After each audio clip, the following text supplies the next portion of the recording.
Now to something that's really going to upset the pro-renewables lobby.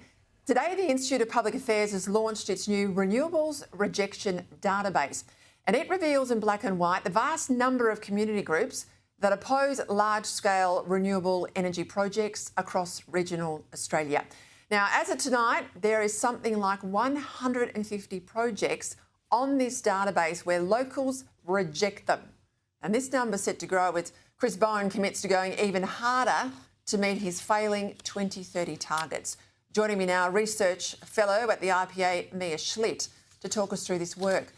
Well, it's hard to dispute the facts, Mia, and once you have this database, and we can all get on there and have a look at it and search it, you've brought together in one place a wholesale list of communities that are saying absolutely not. We do not want these projects to change our communities and our landscape forever. I think this is a very important project.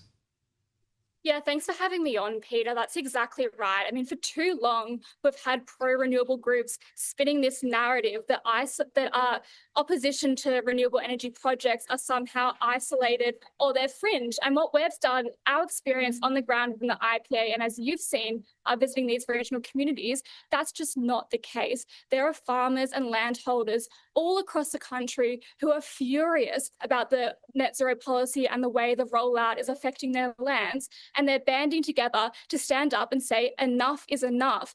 And for too long, we've had groups in the inner city advocating for these ideological goals to achieve net zero. But it's all well and good to say when these projects aren't being built in their backyard, they're not having transmission towers constructed across their land. And when you put these groups together, you can see that this opposition is not isolated. It's national and it's growing and it's organised. All right, so you've got a good appreciation of the grassroots opposition. What would your advice be to Liberals? Because they're going to meet to discuss this very issue on Friday. What would you say to them?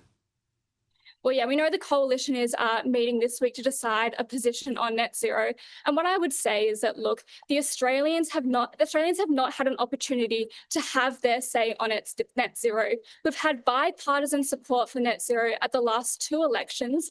And at the last two federal elections, the coalition has lost in a landslide. Australians do not get behind net zero. We polled them, and 79% of Australians said that affordability and reliability should be the main focus of our energy policy, not net zero. So I would remind these MPs who are meeting this week that many of these regional communities form their constituents, and it's important to make sure that their voices and their opinions are brought to the table. Yeah, just quickly remind us how many of them are foreign owned. Talk about wind and talk about solar, Mia. Yeah, we've done some research at the IPA to look at just how many of these projects are foreign owned, and the numbers are quite shocking.